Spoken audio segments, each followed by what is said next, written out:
too happy there.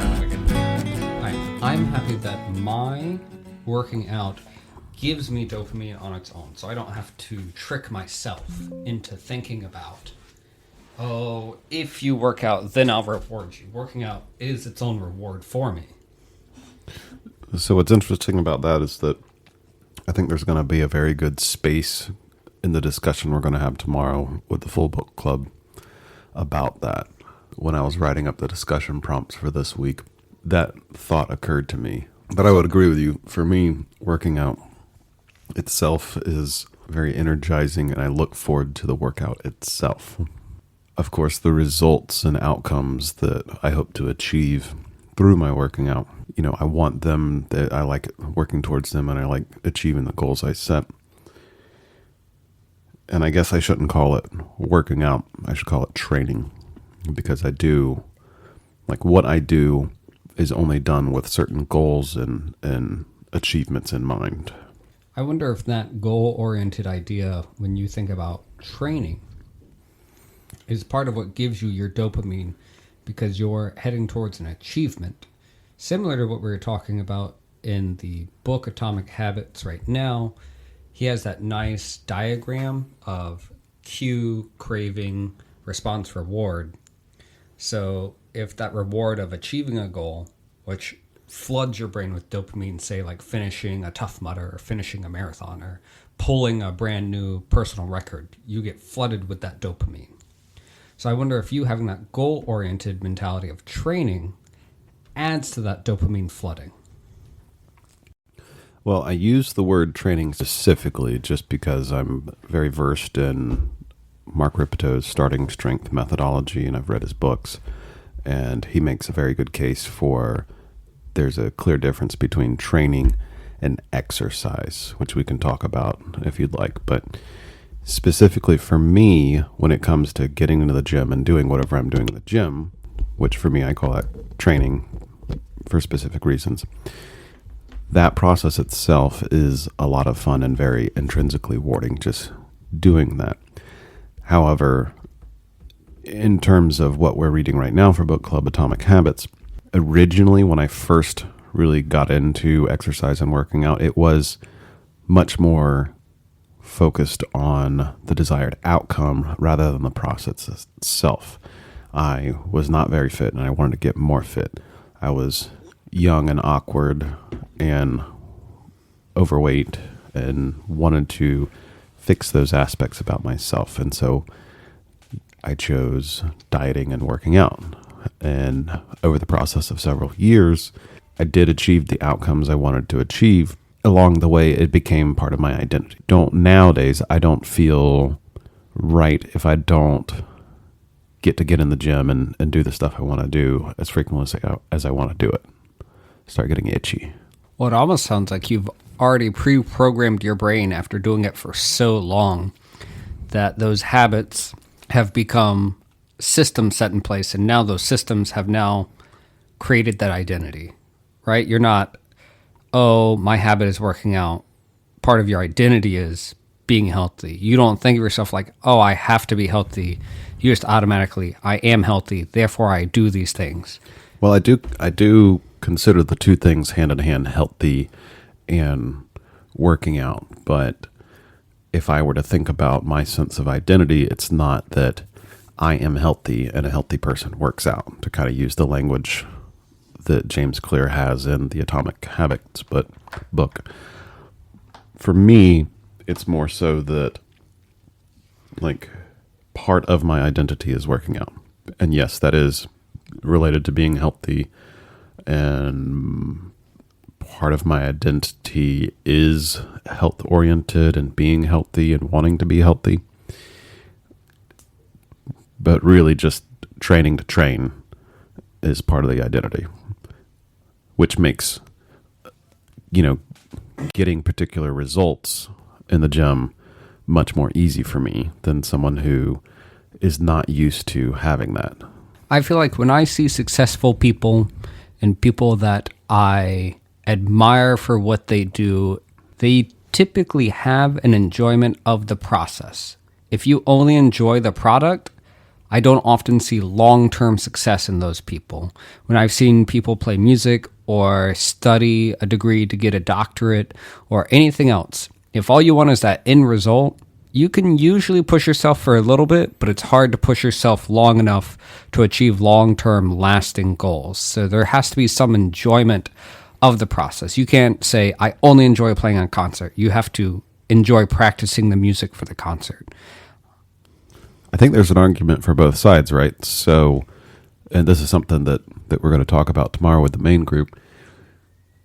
But early on in the book Atomic Habits, James Clear talks about shifting from working at the process level to a deeper, more identity-based level. Instead of focusing on the outcome you want, which is to read more, focus on the actual systems process of what it would be like to read more, and then go a step further and work on the identity level. Rather than read a book, change it to I'm a reader.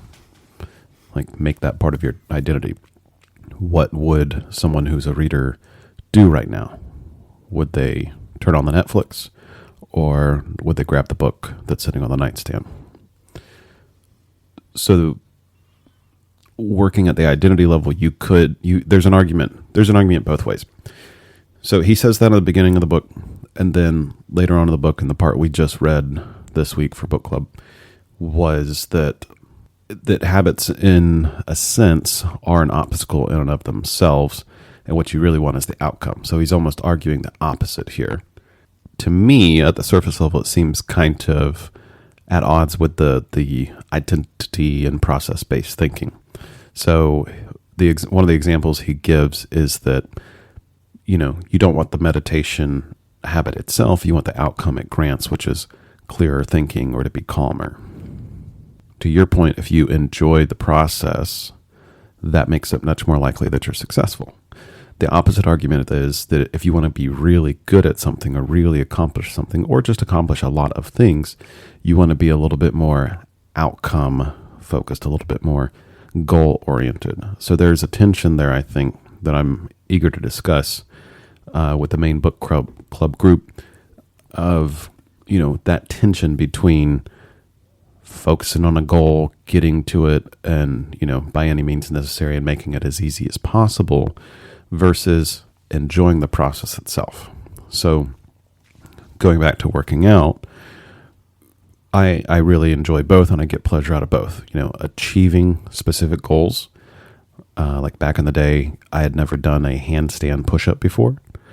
And I felt really good after the handful of months that I really focused on getting that goal and building up to it and doing a full handstand push-up. That was great. That felt great. But at the same time, I really enjoy just being in the gym itself. So now goals are kind of secondary to that for me. Does that make sense, that tension between the two? Sure. It makes sense, the tension between the two. And there's plenty of times you, I, and most people can think of a period in their life where they didn't enjoy the process, but they wanted or needed the outcome and were able to achieve that. And that is a perfectly valid thing. Like doing the dishes. It needs to be done. You don't have to enjoy the process of washing dishes to do it every day, because it's a thing that needs to be done, and your goal is to have a clean kitchen.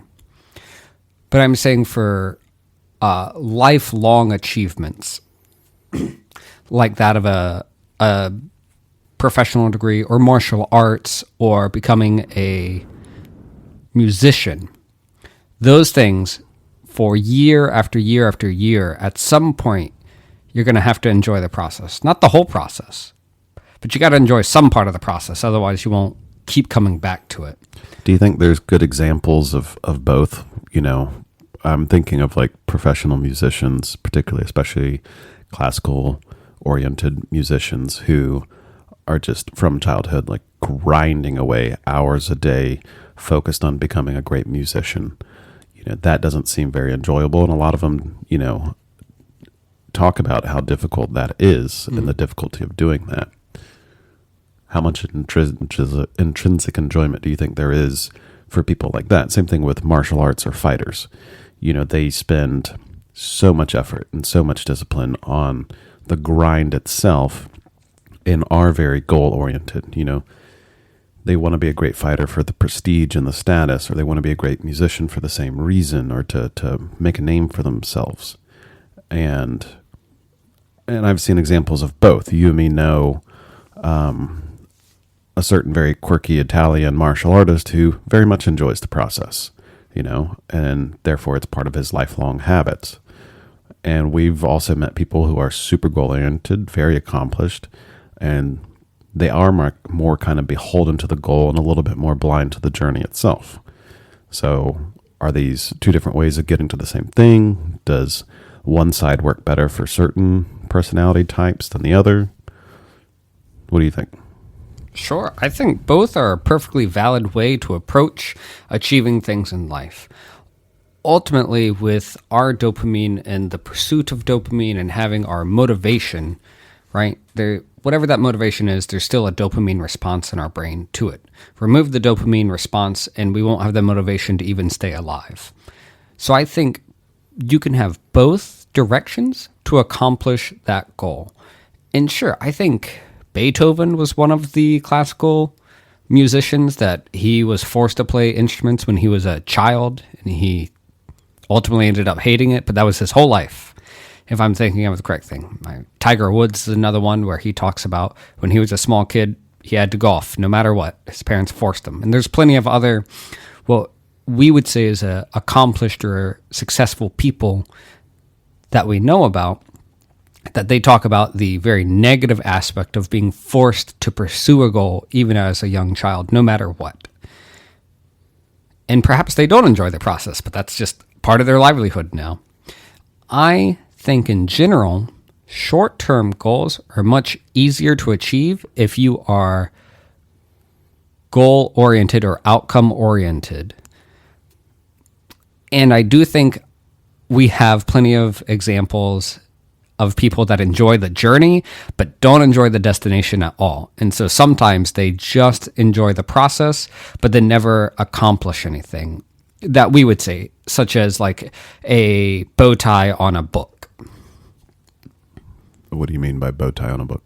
As in completing the book. So there's plenty of people that I think work on projects. Finish it, put a bow on it. Yeah, and they never finish it to say, here is this finished product or this finished result. They just enjoyed the journey of learning about whatever task. So like the best example or a good example of what you're talking about would be like a musician who's talented and skilled and enjoys what they're doing, but doesn't necessarily have any particular outcomes they want out of that. Is that what you're talking about? Yeah, exactly. So they are like, well, I want to learn jazz now. So then they study jazz, learn jazz, do all that, but they never perform a concert. They never record a song. They never do anything. They just enjoyed the journey of learning.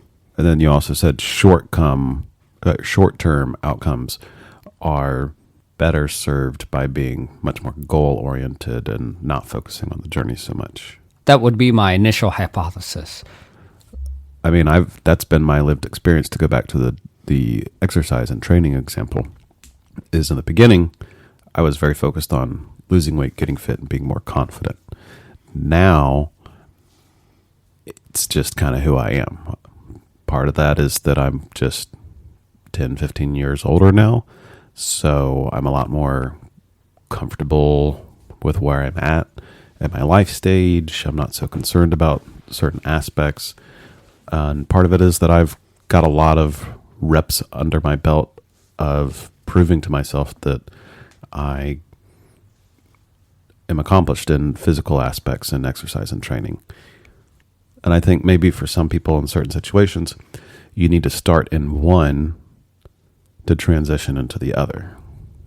So you can, and we could probably make the argument both ways, where for me, in that particular example, it was, very short-term focused, very goal-focused, that eventually, over the years, changed into the other version, enjoying the process, enjoying the journey, and focusing on the journey aspect of it much more than the goal aspect. Now, the goals are kind of in the background. I'm still making great progress. I'm not wasting my time in the gym, at least from my perspective. But now it's much more journey focused. And then the other way around, let's see if we can think of an example of going the opposite direction. Starting off, just kind of enjoying the activity or process, or in the language of habits, enjoying, the behavior, the habit itself. Reading would be a good example for me. I've enjoyed reading my entire life since I could read, since before I could read. I enjoyed some of my favorite memories as a young kid was Dad reading to me, reading stories to me, that whole nighttime or bedtime ritual of talking about stories. He would make up stories sometimes, and we'd also read books together. And, I naturally kind of morphed into that. My personality is very much in the direction of curiosity and learning, and I can very happily spend a lot of my time studying or learning just on my own. So for many years, that was just I just enjoyed that process.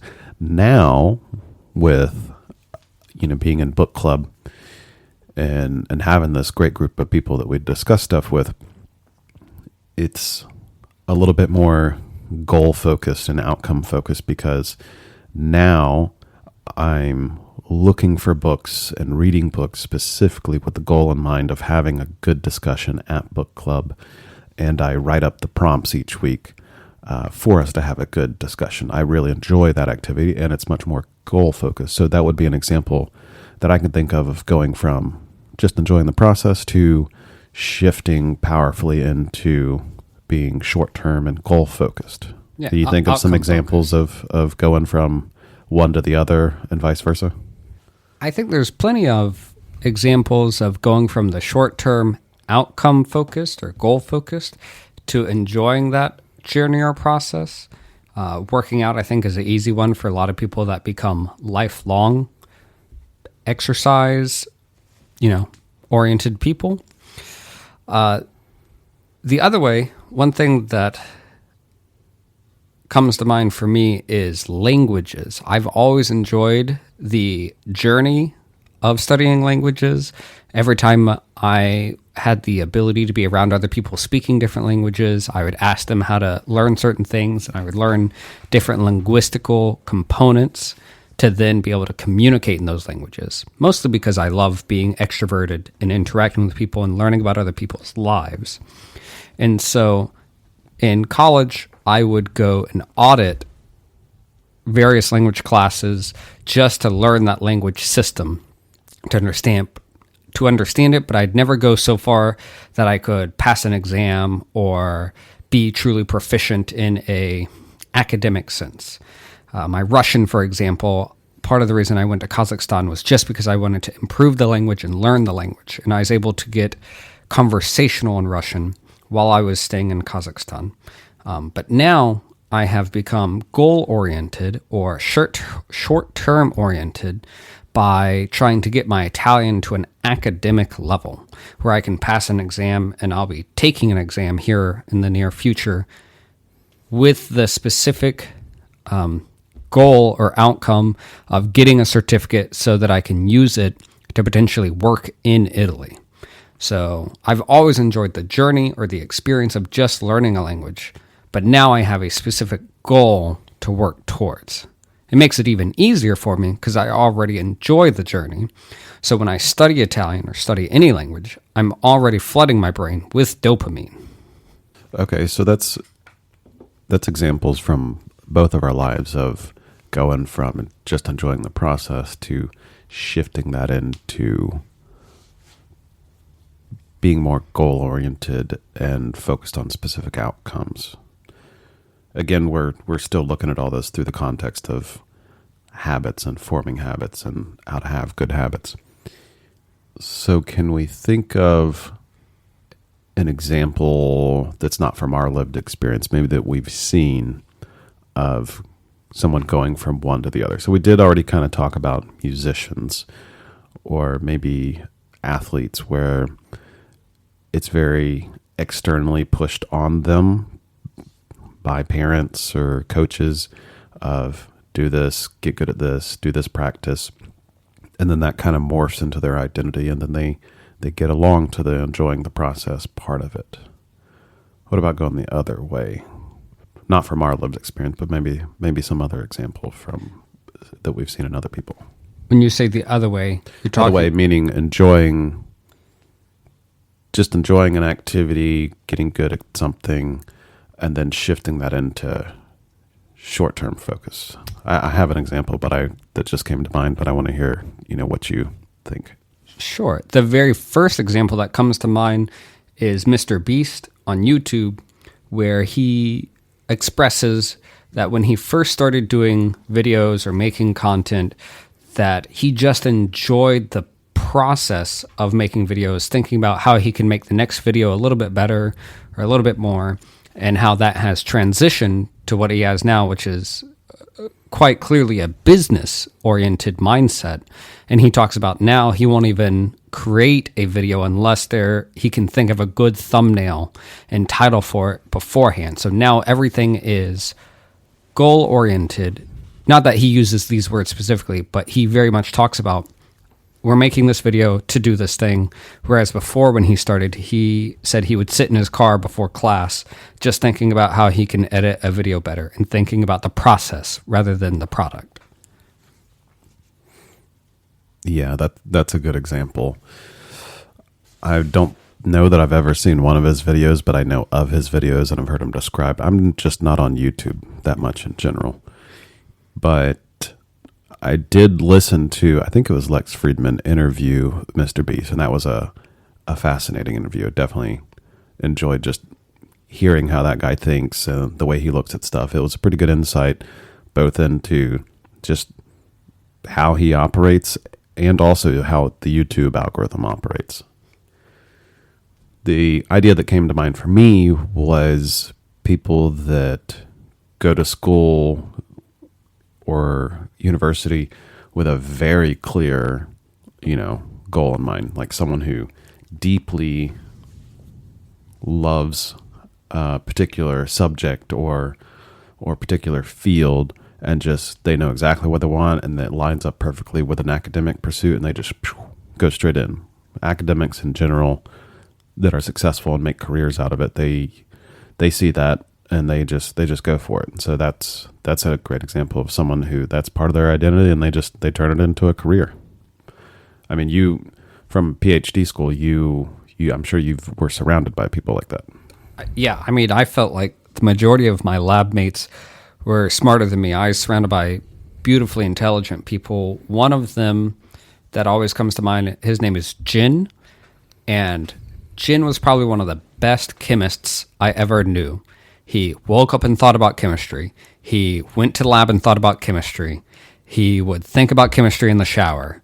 It didn't matter what he was doing. He was thinking about his research, and he is able to publish a paper in Science, which, if you are familiar with academic journals, publishing a paper in Science is like a pinnacle keystone that you will be successful for the rest of your career. I assume that if a journal's name is the more vague in general the name of the journal is, the more prestigious and exclusive it is, like Nature or Medicine. Yeah. Science and Nature, those two journals are kind of the keystones for any publication. So if you get a paper in there, your career is basically made. And I just still think about Jin sometimes with how dogmatic he was that the thing he had to pursue was a science degree. A truly fascinating human to me, and I could tell that he was just so intelligent in that one direction, and he was going to keep going in that direction, and he was not going to be diverted by sports or learning music or anything else, because he had his passion that he thought about. I think that's a good segue to kind of bring in Ernest Becker and talk about, now that we're, who knows how far into this podcast so far, kind of talk about what we wanted to talk about in general for today, which was Ernest Becker's denial of death. particularly the concept that I think we can discuss here as a segue is his concept of hero systems and those myths that we adhere to and follow that are given to us by our societies and the ones we make ourselves. So just to kind of bring any listeners up to speed here, let's talk about Ernest Becker's hero systems. Do you want to give us a brief overview of what that is? Sure. In what Ernest Becker describes in his book, Denial of Death, we create hero systems, or society creates hero systems, which is a way for us to overcome death in some manner. So if we are able to achieve X, then even after our humanly body dies, we will continue to live in society. Large monuments, books, becoming famous, anything you can think of where our society gives you a system of predetermined actions. That's what leaves you with something left after you die. The easiest one given by society is to be a parent. If you're a parent and you have a child, you'll never truly die. Yeah, and the key thing you said there was it's a way to overcome death. Another way to look at it, at least from what I remember from reading the book, is yes, in a way to, overcome death, but it's also a way to stave off the fear of death itself. So if I am participating in this role in life or society that gives me meaning, that meaning itself is kind of like armor and defense against the fear of death, which Becker says kind of underlies all of our motives and all of what we go through. You can look at what the motivation is for most actions, and Becker would say that underneath those motives, or at bottom, a lot of that, or most of it, is impelled by fear of death itself. The example of being a parent, if you are doing good at fulfilling the role of being a parent or, spouse, then that in itself is a way of overcoming death because you have something that outlives you, but it's also a way to stave off the fear of death because you're less likely to die if you're surrounded by friends and family that love you and people that can take care of you as you get older and survive crises that pop up as a group, as a tribe.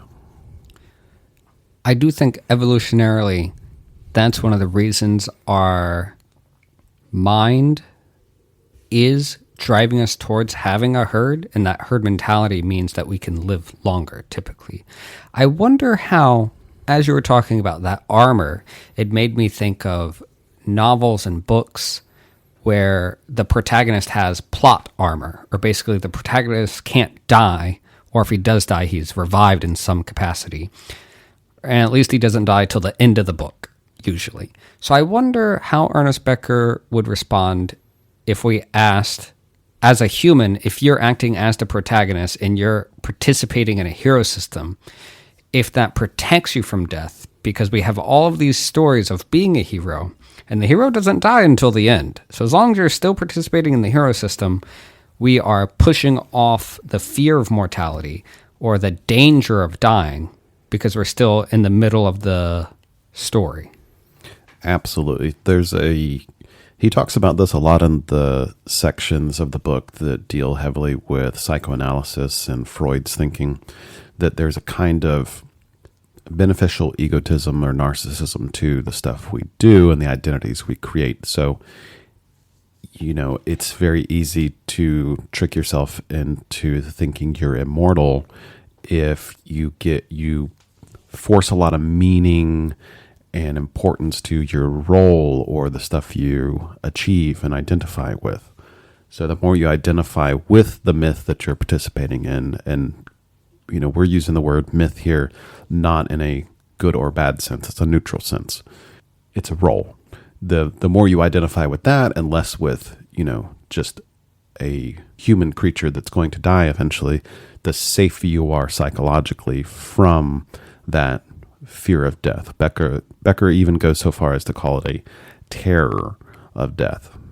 And so we can get wrapped up in that.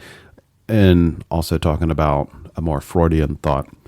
When we're kids, we have little God complexes. The world naturally evolves around us, and hopefully that gets socialized out of us.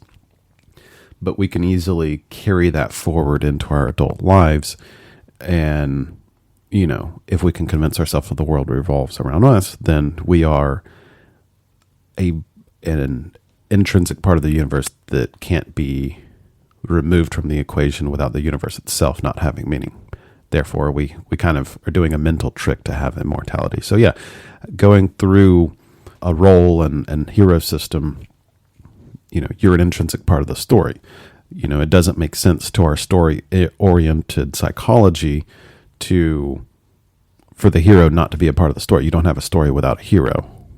Therefore, there's no book to be had. So yeah, I think Becker would point that out, and he does in the book. So yeah, you need to be orienting to that role, to that hero system, and make that part of your identity. And if you don't, then looking back at the evolutionary sense, like you're talking about, if you don't participate in those roles, you don't really have a common language to be a good participant in a society or tribe. You know what I mean? And I think Ernest Becker, like you were talking about, the terror of death, it pushes our psychology, according to his hypothesis, it pushes our psychology to either make some sense of the world with a fantasy or a myth, or it breaks us down. And he talks about the development of various mental disorders as a way to create a different type of hero system or a different answer to that fear of death. The easiest one he talks about is schizophrenia, where you're unable to accept death itself, and your mind splits it so that there's something so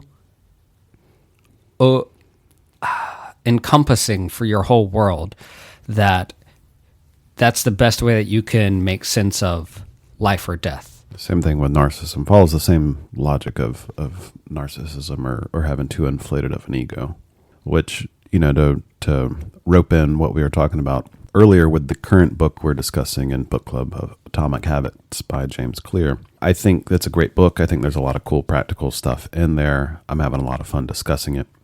But I think a zoomed out perspective that's healthy to have with that is to also keep in mind that it is really easy to over-identify with your habits and your behaviors and optimization in general. And you can kind of lose perspective on maybe more meaningful things that are harder to tie down to habits and progress and improvement. You know what I mean? I understand. Especially, I really enjoy these two books and Burnout Society as a nice medium between That's exactly what I was just thinking of, yeah. Between the two. Because if we take the lens of life and we zoom in to a very specific short time frame of our day to day or week to week, we can think about those successes and how if we build habits, we become better. And then a year from now, we're a better person and all these things. Conversely, if we zoom all the way out, we're like, well, our life is so short compared to the universe, to the earth, to all of this, that everything becomes meaningless, and we can easily fall into nihilism or absurdism, like Camus talks about, where you end up thinking nothing has meaning because you zoom out too far.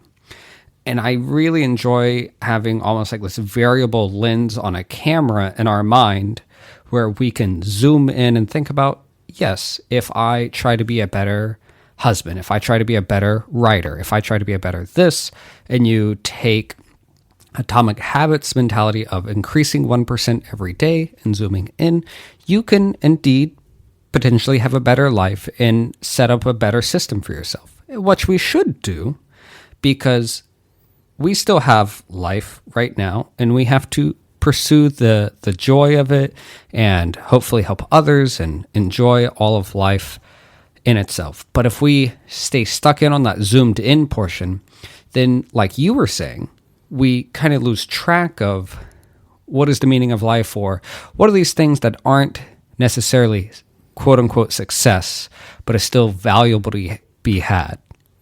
Sitting and thinking about your mortality, sitting and thinking about your family, or just quietly enjoying the process of living. Two things here.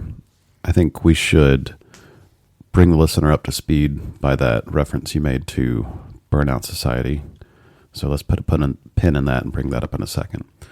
But to respond to what you're talking about, the whole point of Ernest Becker's book, at least in my mind, is that, okay, yeah, we have this fear of death. It probably motivates a lot of what we do, if not at very bottom, everything we do.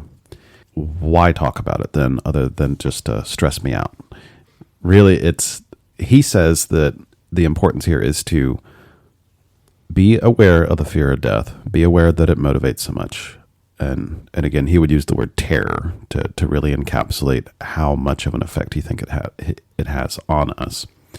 But to be very clear about that, to think about it and use that as a way to orient yourself and orient your actions.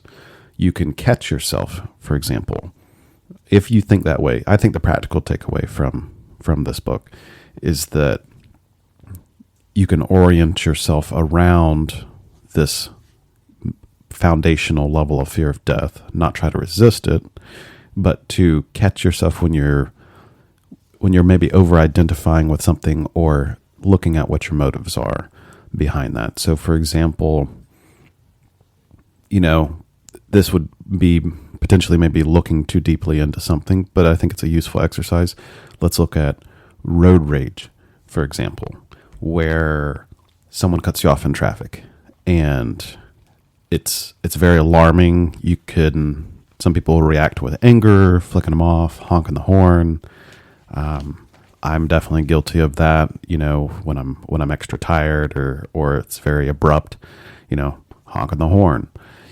And part of that we know from biology is that our bodies are just freaking out because we're in these massive, multiple 1,000-pound, vehicles hurtling down the highway alongside other behemoths hurtling down the highway that could easily kill us. Our bodies are constantly, while we're in a car, freaking out and realizing we are not meant to go this fast. Death is imminent. Therefore, when someone cuts us off, at a biological level, our bodies are going to react very viscerally. And psychologically, it's easy for us to lean into that and flick the person off. You blah, blah, blah, blah, you cut me off. And if we can be aware of that, okay, we're freaking out because we're feeling a sense of danger. And beneath that, hey, my fear of death is being triggered right now because I'm in danger. It helps us, at least in my mind, kind of address that. Like, okay, I realize that I'm feeling threatened because this is endangering. I can work with that and be a little bit calmer. Hey, you're safe. Let's just a conversation with yourself. And it'll also help you, in my mind, realize when you're falling into certain traps of over-identification, maybe. Like, I'm feeling the pull to, at a subconscious level, over-identify with maybe a certain hobby or a certain thing I like working out. For example, I could be set up for some pain or stumbling blocks if I over-identify with the aspect of my personality that really enjoys working out. Well, if something happens and I get injured and I'm no longer able to work out the way I used to or have a physical life the way I used to, I could be kind of set up to fall into a trap there. Like, part of my identity could be taken from me, and therefore I could feel rudderless or kind of lost. And if I remember that underneath that, this is just a role that I'm voluntarily participating in, and beneath that I'm still there's still a lot more to me than this part of my identity that I'm taking on. Does that make sense? That does make sense. Identity is a key role for human beings. It's been a key role for us ever since we developed into a herd-like animal, and we all pull into ourselves these roles. So identity itself, I think, has a massive weight on all of our actions and the systems that we set up, and we often see people behave in certain ways because of what their identity is, and their identity is a super complex, interconnected, woven aspect, especially in our modern society, of saying, I'm X, faith follower, I'm Y family member, mother, father, whatever, and you start having these roles and obligations put on you, which fills your life with meaning. I think when you're talking about Ernest Becker, he does a really good job of giving what I would consider a psychoanalytical answer, similar to what Buddhists gave society back a long time ago, which is exactly what you're talking about, where if we zoom out or think about the fear of death, we can use that as a tool to reduce our anxiety or see why we're caught up on a certain emotion or caught up in a certain identity. It's not to be used, or at least my understanding of Ernest Becker's philosophy, is it's not to be used to steer towards nihilism or say, we have a fear of death, that's what drives us. All these hero systems are made up by society. So then you end up believing in nothing or doing nothing. Rather, it's a tool like Buddhism where, hey, this life is small and meaningless, and because of that meaninglessness, you can have a better control of the reins, or in sometimes let go of the reins, like you're talking about road rage, where, all right, that is why I'm acting this way. It's okay. Let me take a step back. All right, let's take a quick bathroom break and then hop back in. Sure, I do have to geesh.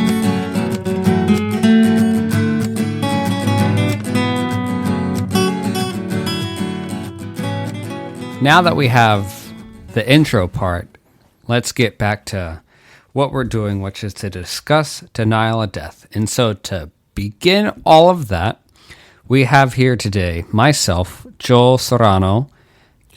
And I'm Leo Serrano.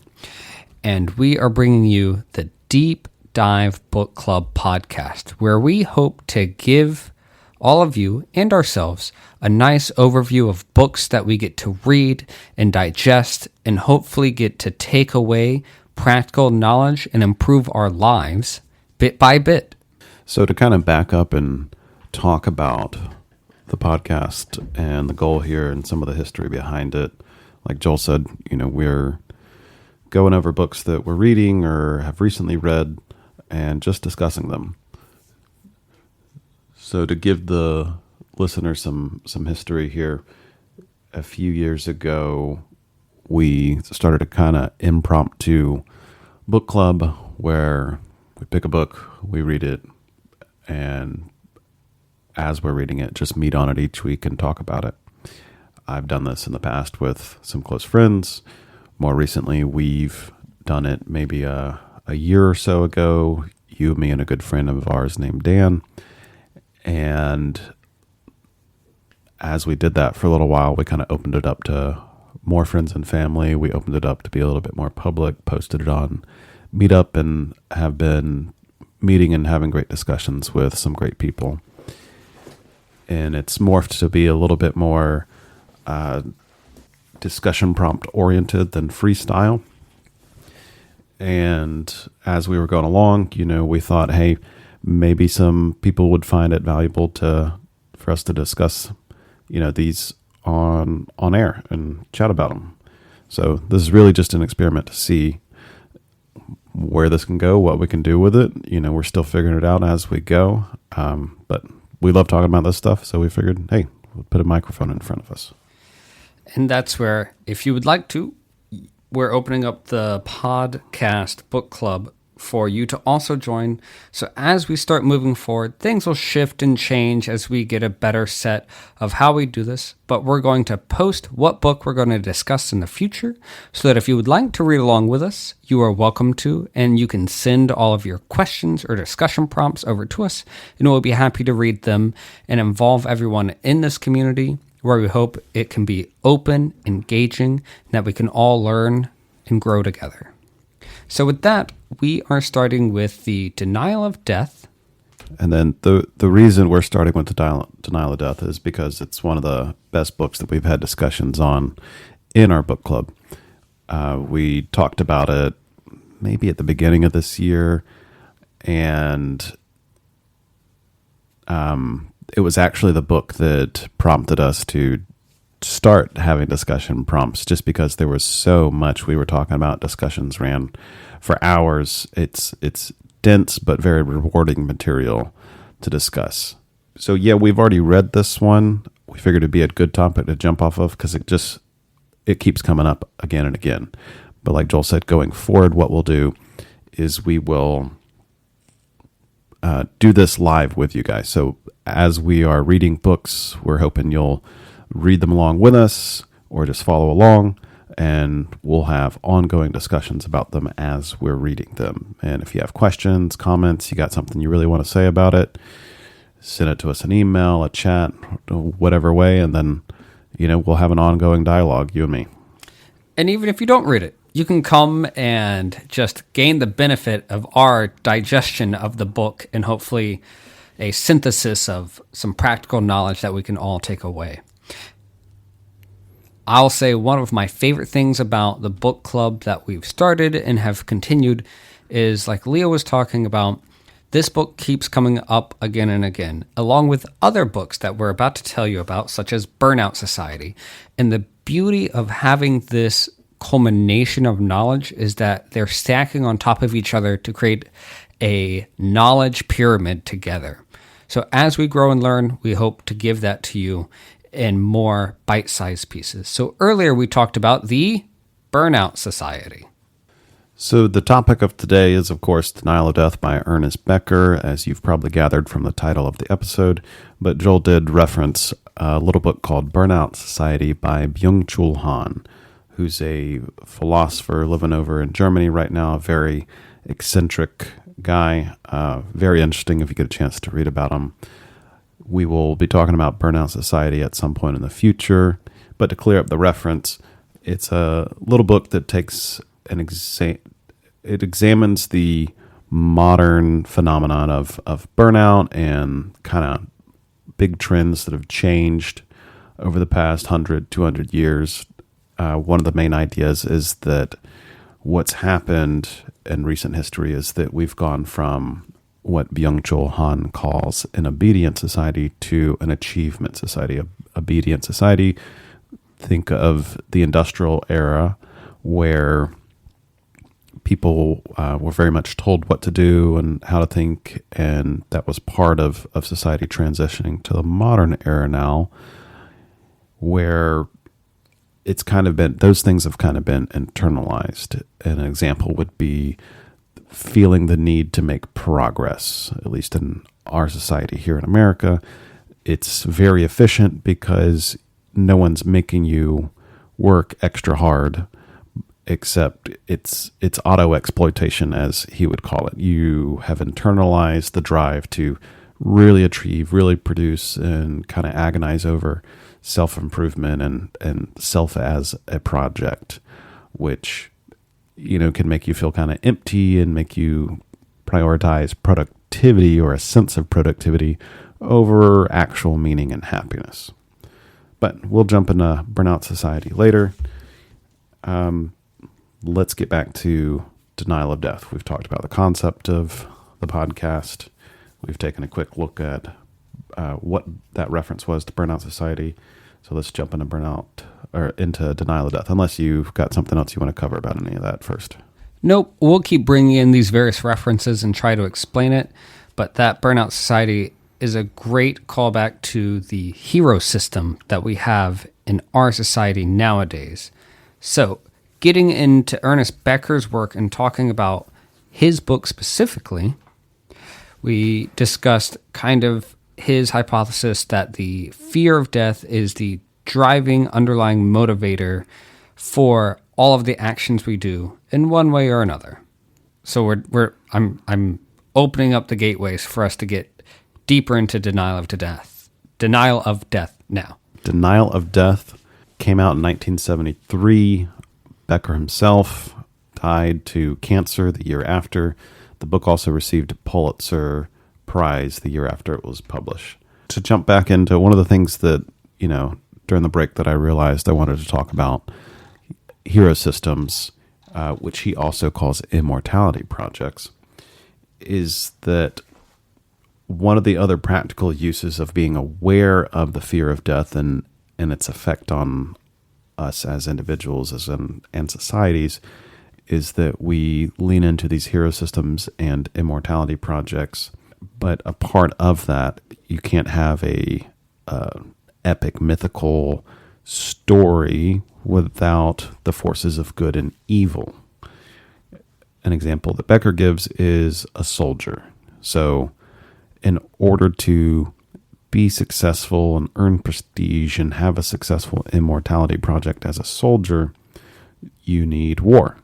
You need destruction at scale, and you need an other that you can label as evil. If we did not have war, which I think we would all agree is a good thing, then that invalidates the potential role of soldier, hero soldier. Like you're saying, without war, we don't have the good and evil that a soldier can participate in. And if we want a certain role in society, we have to promote that with these mythical legends. The easiest one for an American soldier is the tomb of the unknown soldier that we have that is guarded 24/7 by a honor guard, and it has a flame perpetually going until the end of time is the idea. And so this gives a pinnacle for the monument of the unknown soldier, or basically, if you participate in our hero system of war, if you die, you are encased in this forever perpetual existence of your life. We'll keep honoring you, so give your life for this nation, and you'll never die. And if we're aware of the motivations behind these hero systems, and we're more conscious of them, Becker's point here is that we can kind of more consciously create and choose our own hero systems and choose the ones that we lean into. I think being aware of them does not invalidate them. So if I think about my role as a father or brother or son and how those may be largely motivated by fear of death, I don't think that invalidates the meaning I can get out of them. I can just be conscious about how those are informing the decisions I make. I would agree with that. In the same way, a young adult might choose to go to college because the hero system they're participating in is going to this university that has an accreditation, which an accreditation is nothing more than, right, a whole bunch of people agreeing that this is good. And then if you're a young person saying, hey, I'm a student at this university, the majority of society will look positively at you. We have student discounts. People think that you're doing a good thing, and you get praise, both actively usually and passively from our society, saying you're doing a good thing. And that's okay, and there's nothing wrong with it. But like Leo is talking about, being aware of the hero system that you're participating in gives you more autonomy and authority about how you wish to choose to live, about what roles you want to do, and how you yourself can define your own identity. I think you bring up a good point with the example of going to college. So let's say you go to college to be a scientist of some flavor or another. An important part of how hero systems and immortality projects work are that you actually do need external validation to strengthen those and build those up.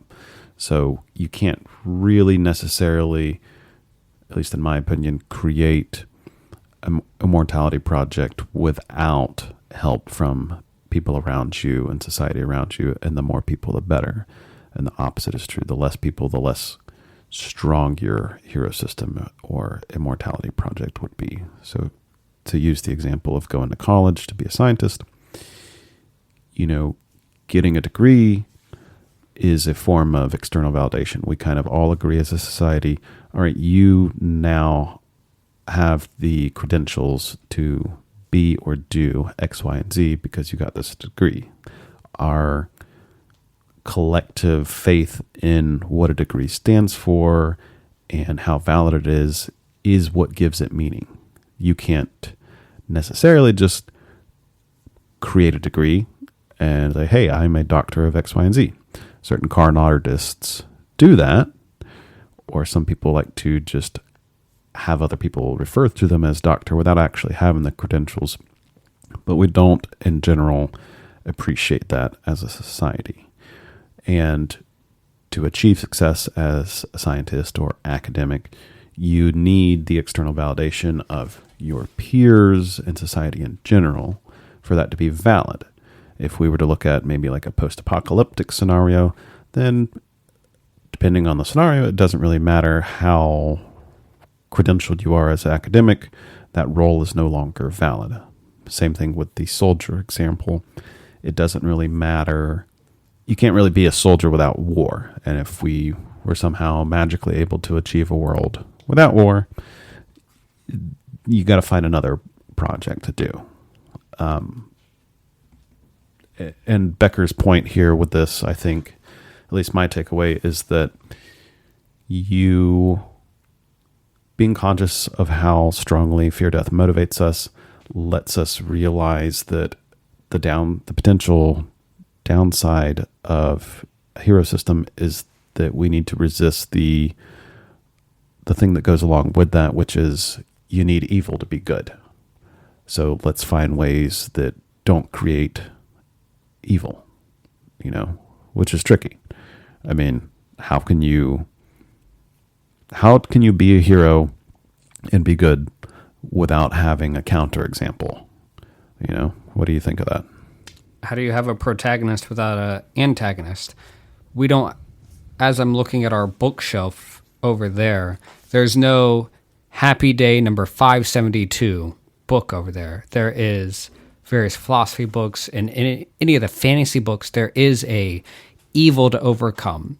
That evil is sometimes anthropomorphized, or the evil is death itself, or anything else, but there's still an evil to overcome by the protagonist. And almost all of our myths and fairy tales there's no way to get around that. And like you said earlier, we need external validation for whatever that hero system is. If we create our own hero system, that's almost like creating our own currency. Hey, I just printed, another dollar, but it's not a US dollar, it's just a Joel dollar. If no one else agrees that it's worth anything, then it's useless.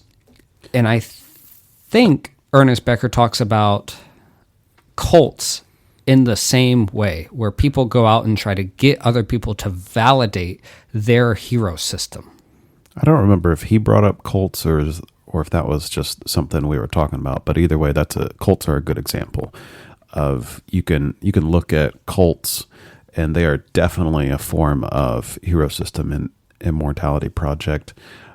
But we as a larger society kind of have a problem with them because they are at odds usually with the roles and functions that are already valid in society.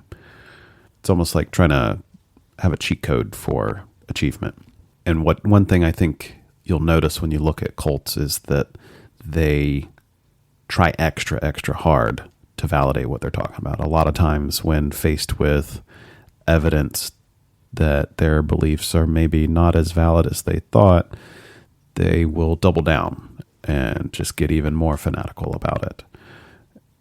And I think all that effort is kind of a good example of the fact that they don't have a lot of external validation, that there aren't a large number of people validating that system for them, so they have to kind of manufacture and synthesize that enthusiasm that's not there from a larger group of people. I would say that's exactly what is needed. Part of that pursuit in order to get that hero system that Ernest Becker talks about, I think kind of the culmination of him as a person was in the foreword, the intro, foreword, something like that. Yeah, whatever it's called. I think that was a beautiful culmination of everything Ernest Becker wrote in his book, because as Leo said earlier, after he had published this, he was dying. Sam Keen was able to go have an interview with him on his deathbed, and we got to see firsthand kind of his approach to his own life. And I think it made it more dignified and gave more weight to his words. And he didn't shy away from that fear of death, but in fact embraced the meaning of his life on his deathbed as he approached everything that he wrote about. And he clearly thought a lot about this. And this is a thoroughly thought through book when he published it. He'd been thinking about this for a while. He also had a lot of firsthand experience with war, because I believe he was a soldier, if I'm remembering correctly. And he studied this a lot I think his pursuit as an academic was actually anthropology, if I remember correctly. I mentioned that I wanted to discuss fear of death as a lens to view other actions. I think there's two ways to look at this. A very, for me, a practical takeaway that I had was that if we keep it consciously in mind that fear of death motivates a lot of our actions, then for me, that allows me to have a more humane way to view what some people do. The example that comes to mind is narcissism, or someone with a big ego. It's a little bit more easy for me to empathize with them if I look at that egotistical behavior as a defense mechanism. Becker uses ego and narcissism as an example of a strong defense mechanism that we kind of mentioned in the first part of our discussion. Well, if I'm such a vital part of the universe, then, I'm too important to die. And so if I look at someone, and I can think of a few examples of big ego people that I've had to deal with, and see that as, this person, this is their defense mechanism against the terror of their own impending death. That makes me, one, able to kind of understand their motives a little bit better, and two, maybe give them a little bit of grace. Not that that type of behavior should be excused, but I can control the way I go into that situation and handle that situation a little bit better. I agree with you. I think using it as a tool for empathy has helped me with the world around us now. And the two easy ones to give it a comparison outside of the, that person has road rage, they have a fear of death, but it also, when we look at not only cults that arise, but conspiracy theorists, where they start going off the deep end and thinking everything's a conspiracy, or there's lizard people running the world. I think using Ernest Becker's denial of death lens, we can see that if they know the truth, if they have this bigger than life reality, right, that does a couple of things. One, it's all consuming, where there's a bigger truth out there and you have a bigger purpose and meaning for the universe to provide this truth for others. And second, it often can keep you preoccupied so that you don't have to think about death. If you are in the pursuit of Bigfoot, you don't have to think about the fact that you're going to die, or think about the potential that your life is truly meaningless and there's nothing else out there. And I think we see the rise in hedonism when we don't have to worry about food and water, right? We have leisure time now in our modern society because we don't have to worry about pursuing food as a constant daily threat or stress. So getting past that initial hierarchy of need, some people deal with the terror of death by numbing themselves with drugs or constant dopamine of video games or anything else where they no longer have to sit and deal with the anxiety of death, which truly can be an overcoming terror. And I don't mean to say any of those things in a negative light, but rather that using the terror of death, the fact that we're human, and looking at how Ernest Becker prescribes people's actions to this base primal fear, you can give people more grace. You can, or for me, I can be less angry or less upset when I hear people say, oh, well, vaccines have never cured anything and they're just killing people. As a scientist, knowing how wrong or false they are, to try to be less angry in my own emotions, because it's like, well, they're participating in their own external hero system. Or at least that's a personal tool I have used from this book. You're using it the same way that I'm describing as a method to be more empathetic. Empathetic, graceful. Yeah, absolutely. I'm just agreeing with you with different examples. You mentioned conspiracy theories. One thing, I don't remember where I read this, but there is a correlation between believing conspiracy theories and narcissism. There's a connection there. If you have a narcissistic tendency, you are more likely to believe in conspiracy theories. And if I think about it, it kind of makes sense, because the conspiracy theory aspect is very alluring, and you get to participate in a grand narrative like, hey, there's lizard people running the world. Well, that's pretty exciting, and I get to participate in that, and I can be on the side of the people that are really in the know. That sounds attractive. I think that's the whole point of playing video games, is you get to participate in a story and suspend disbelief for a little bit. People that are prone to conspiracy theories or have the allure of conspiracy theories, I think, just kind of skip that step and get to participate in the grand narrative all the time. They have, in some ways, in a very real way, an augmented reality. They're participating in a whole narrative that I don't get to see or participate in. And you can see how much people get into them. And one, they get a sense of importance out of that. And two, that's very time consuming if you're worried about the mole people or the lizard people or, whatever's going on. So I get it. I definitely get it. You don't have time to worry about your own fear of death or impending death if there's a much larger narrative to participate in. The other way that I wanted to talk about the fear of death as a lens to view others' actions is a pretty good quote I pulled out of Denial of Death that I want to bring up. This is Becker talking about the dangers of hero systems and some of the societal turmoil he saw at the time. Remember, this book was written late 60s, early 70s.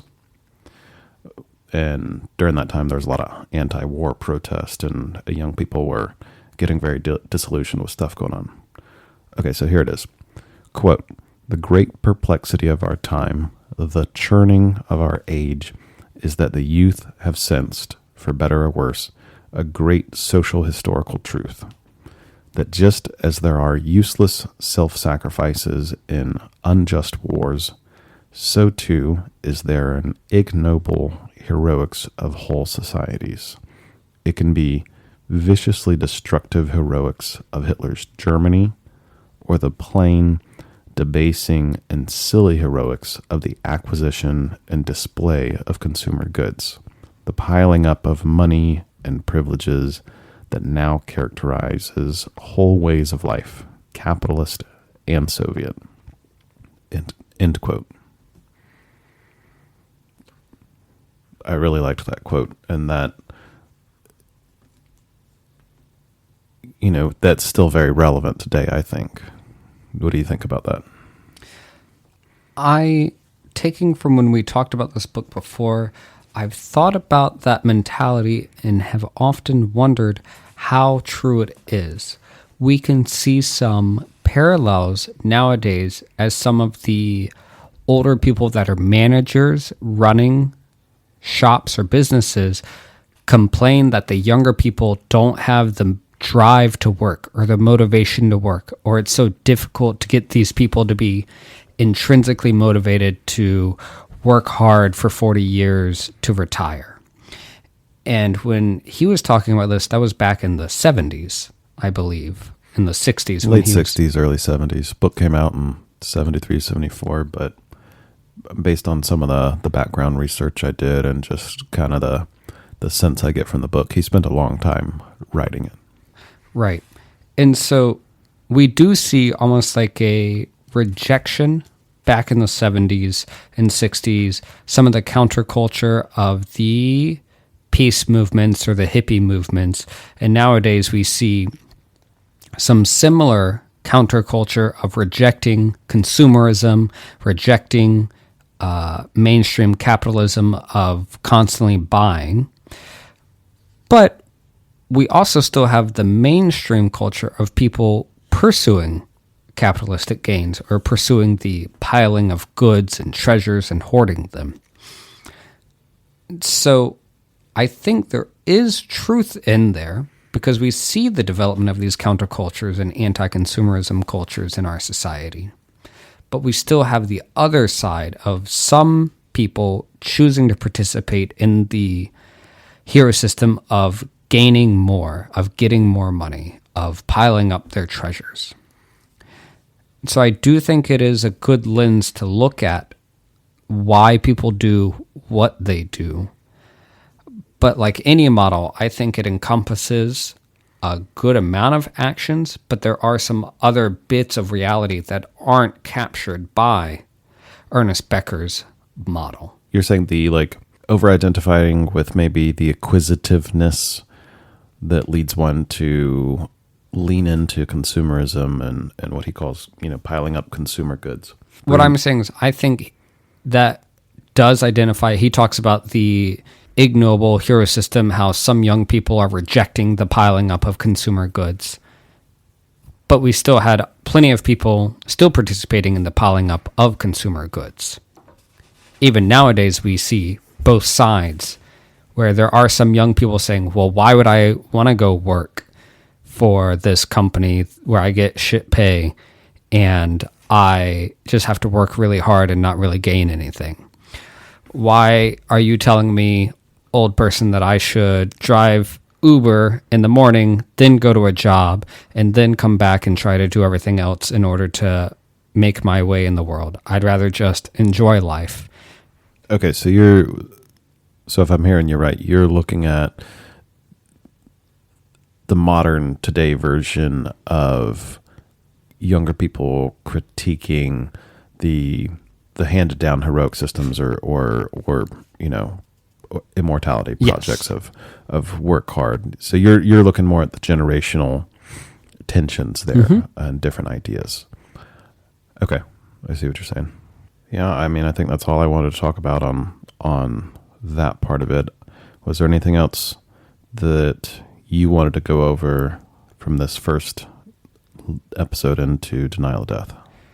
The only other thing I wanted to bring up in the readings that we did was Kierkegaard's impact on Ernest Becker's work and how Ernest Becker brings up Kierkegaard, and he brings up the qualitative leap or the leap of faith. And this is a bit outside of the book itself, but as Kierkegaard describes that qualitative leap or that leap of faith, we have to believe in something beyond our limited reasoning. The easiest one, because Kierkegaard was more interested in theology, was the Christian religion. So you can never truly see God in a realistic sense. And so he says at some point you have to take a leap of faith that beyond your current information that you can gather with your own senses, you have to believe in something. And we do that all the time as we participate in the leap of faith of, say, the US dollar. we go over to the store and we believe that the money we carry with us, we can hand to this person and they'll give us the food that we want. And we believe that that'll work tomorrow and the next day and next week, except for some people that currently have bunkers that they're storing a whole bunch of canned food in. So what you're doing there, I think, is you're pointing out the gap between reasoning and believing in something. The example being money. Money only works because we all believe in it.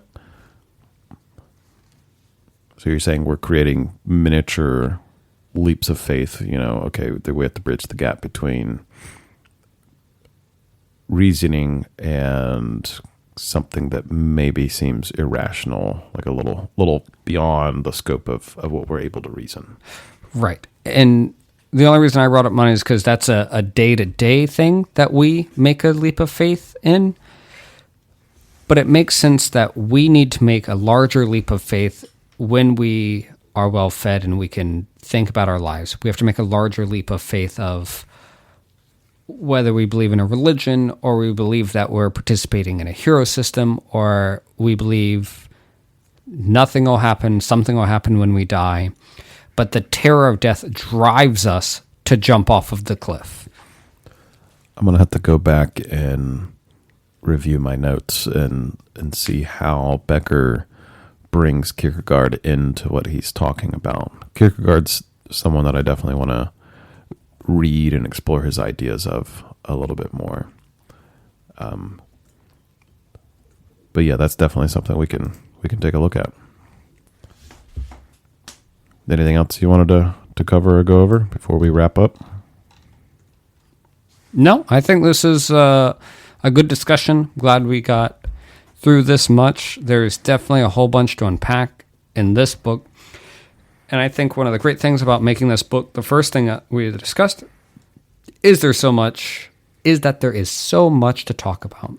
But one of the downsides here is because it's such a broad spectrum of things we could discuss in this book, I feel like we're leaving out a lot in our discussion. But that's going to be the way it is for this book.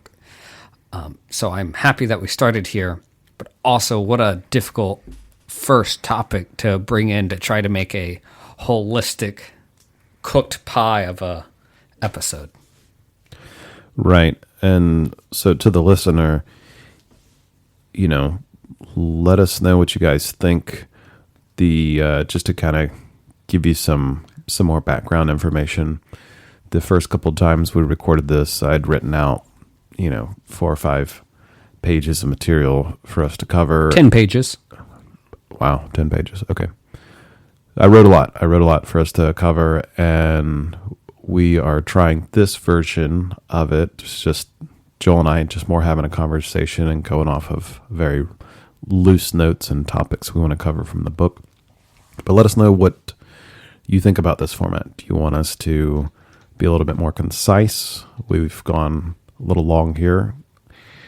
Do you want us to be a little bit more, focused on bullet points? Tell us what you like, what you don't like. What's our email? Our email is, I believe, Deep Dive. I've got it right here. deepdivebookclub@gmail.com. We will also be present on Instagram, I believe also at Deep Dive Book Club. So message us anywhere along there. We would love to hear your thoughts and feelings. As Leo and I continue to grow and develop this, you can expect changes to the episodes themselves, but it's always going to be us just being ourselves, talking about this, and hopefully bringing you practical, everyday actions you can take from these beautiful books that we get to read. Yeah, we'll land on a format, hopefully with your feedback and input. And one thing I really want to do is any questions or comments you guys have, please send them our way. We'll talk about them on air, and we want you guys to be a part of the discussion. So that's it for now. I think we'll probably do maybe one more episode on denial of death. And as you guys give us ideas about what you want to talk about, we will eventually jump into the format of talking about books as we're reading them. Awesome. Thanks so much, guys. Really appreciate you tuning in, if you did. And we'll be back 2 weeks from now. All right. See you guys then. All right.